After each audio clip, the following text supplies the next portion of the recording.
ASMR true crime content. So if you're into that, I whisper on my channel and tell true crime cases that really get my brain going and things that I don't understand. So I like to talk about things that most people probably don't like to fall asleep to, but if you do, then subscribe and like. For today's video, we're going to be talking about Canada's worst mass shooting, and this took place not long ago. I have seen reported 19 people have passed from it. I saw 16 people, but nevertheless, it caught my attention because the man who did it, his name is Gabriel Wortman, and he was 51. But he was a denturist, and as a lot of you know, I work in the dental field, and I deal with teeth and dentures and implants and those things. So this really interested me because he's literally one of the lab techs that makes dentures, and I can't imagine Mike from Mike's Lab down the street doing this. You know what I mean? It's a pretty tight community where this all took place in Nova Scotia, Canada. Now this man went on a gun rampage for God knows what reason. I saw the RCMP say that they believe it was motivated in the beginning and then it became random. Now, like I said, this was a very tight-knit community, and the people were very taken aback and shocked by all of this. As you can probably put yourself in their shoes, you could probably tell it's very small towns, and everybody was very affected by this. Sorry, that was my throat. So, Daniel Wortman,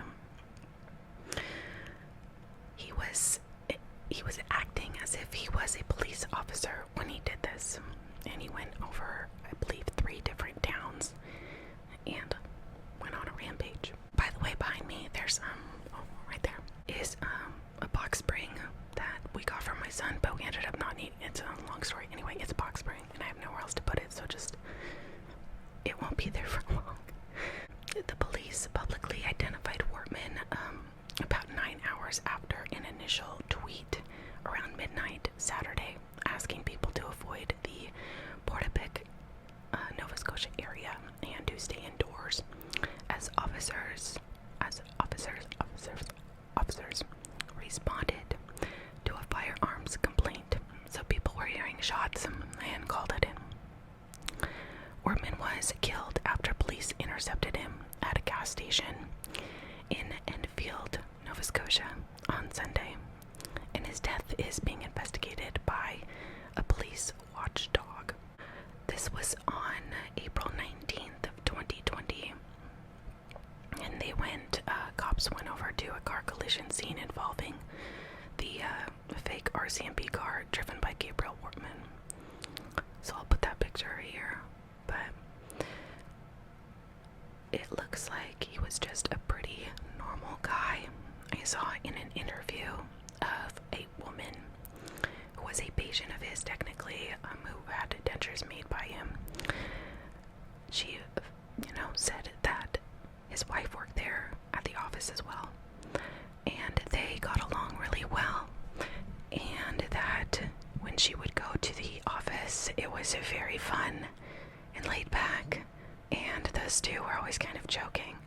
And she said that when she left each time, she was in a better mood than when she had first gotten there. So, with that kind of being said, it took her mind aback. Of course, she just was like, "What? You can't tell me he did this. Are you serious?" And yes, he truly did. So luckily, the cops did end up getting to him at this gas station, and I saw a video that I cannot input here, but it was a video of people, normal citizens, at the gas station, and they were viewing the cops getting this guy, and they said, "Oh my gosh, 4 shots just rang out. They got him. They killed him." So people in the area knew kind of what was going on.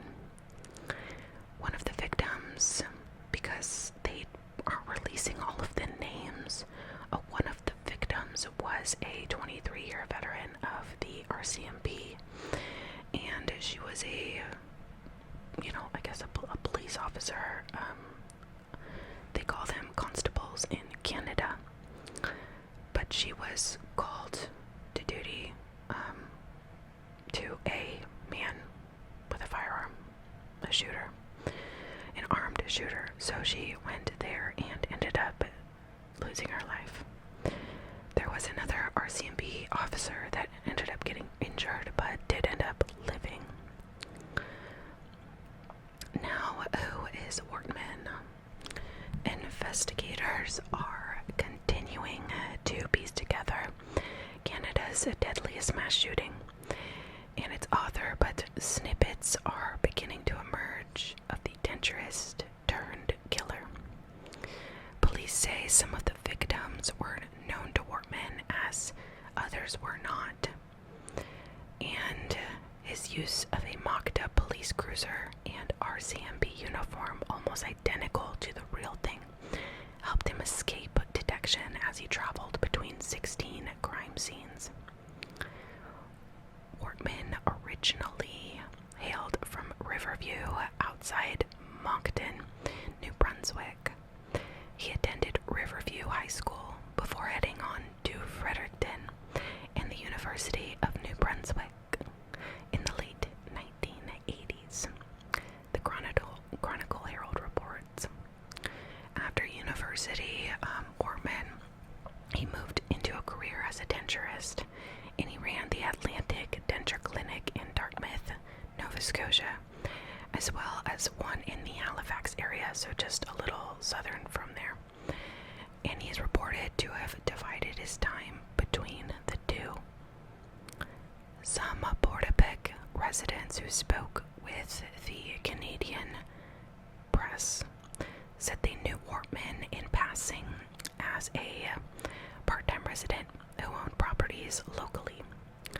Wortman is reported to have had this long-standing obsession with policing and the RCMP.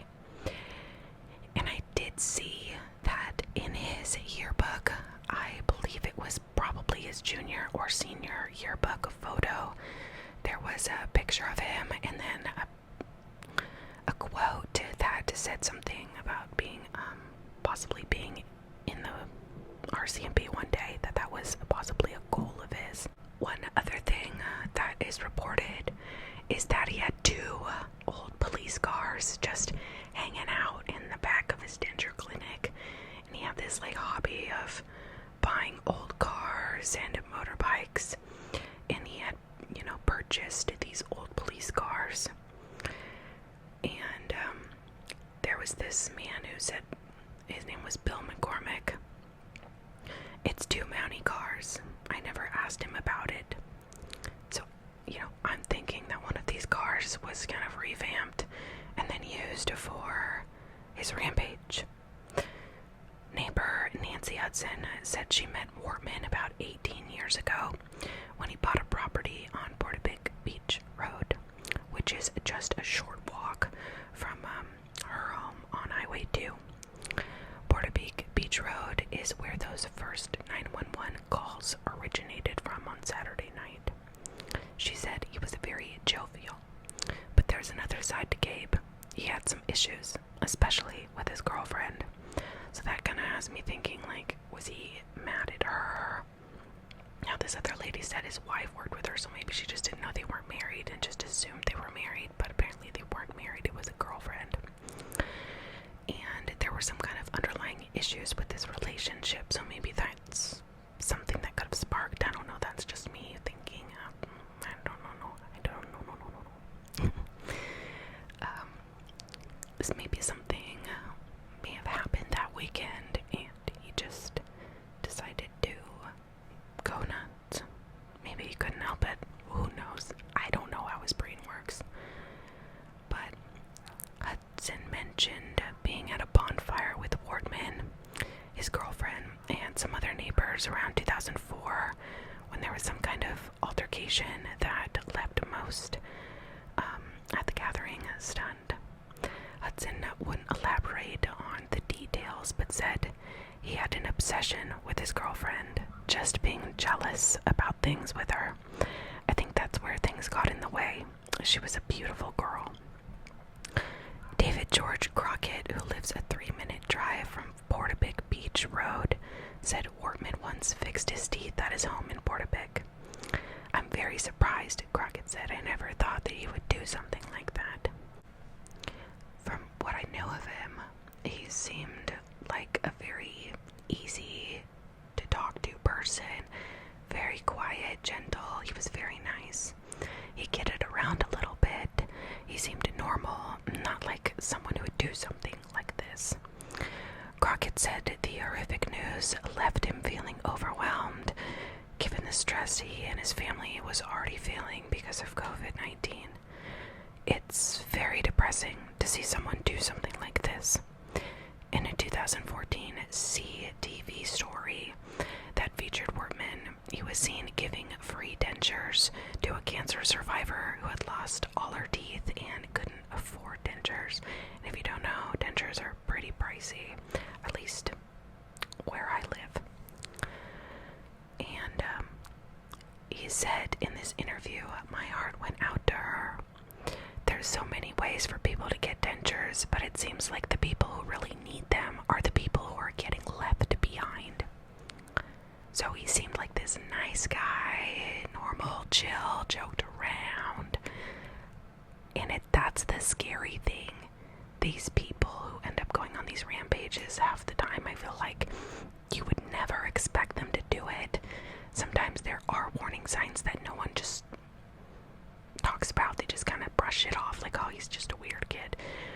And they end up shooting up, a college. But sometimes it's these people who do these wild things, and it's just like a light switch goes off in their brain, and they literally just decide to go off the deep end and go crazy. And for me, this is like blows my mind because it takes place in Canada. And there's this, I'm American, but there's this stigma that Canadians are not very pro-gun, that they're pretty peaceful people, and they have strict gun laws, especially since the prior shooting that was the most deadliest shooting before this one. 14 women, I believe, were murdered, and the gun laws got even more strict after this, but it didn't prevent this, This guy still went off the handle and went crazy. But it's odd because this is a man whose future, he wanted to be a cop in his future, he wanted to be an RCMP. It seemed like he really wanted to be because he even had the police cars and everything. I don't know why he would choose to go on a rampage. We don't know, you guys. We don't know. But he was apparently a great friend, a good person, and he did this, what the hell? So weird, so bizarre. That's one thing that blows my mind. Why do people act one way their whole life like a normal person, and then one day switch? Are they holding something in? Are they holding in resentment? Do they just not feel normal? I can't process it in my little brain. I don't understand why someone would do that and just literally flip a switch.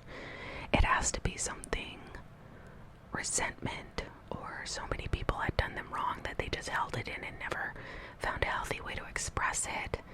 Their anger, that is. I don't know. Me, I just like to write and sing and write music if I, am feeling down. So it doesn't make sense in my brain to go grab a gun and shoot. It's wild. It's kind of one of those things where you could just sit and think why all day, and coulda, woulda, shoulda. But I still did want to talk about this because it is important, and this man unfortunately isn't here today, you could say, or you could say fortunately he's not here today, and good on the cops for getting him. Some people would say that he should have gone to prison and should have gotten a trial, whatever. But having said with what he did, in my opinion, I think he kind of got what he deserved. served. I think he did. I think he did. I think he did. The fact that he wore a police uniform, it seemed kind of planned to me. Not even kind of. It was planned.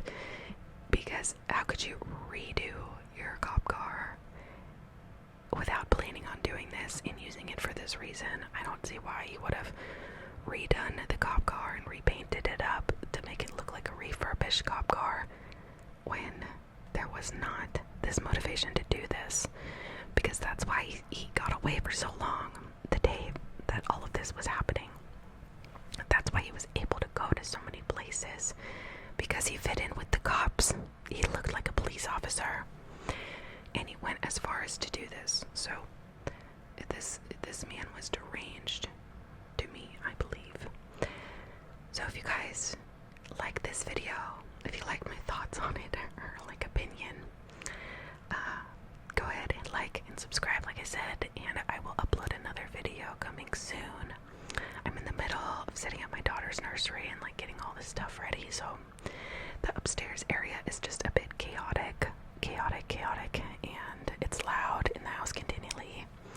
But I still do want to put aside some time every week to film this, because it is a fun creative outlet for me, and I do love you guys so much. And I will see you in the next one, hopefully. So take care. Bye bye now. Why is this happening? Why is this a thing? For what?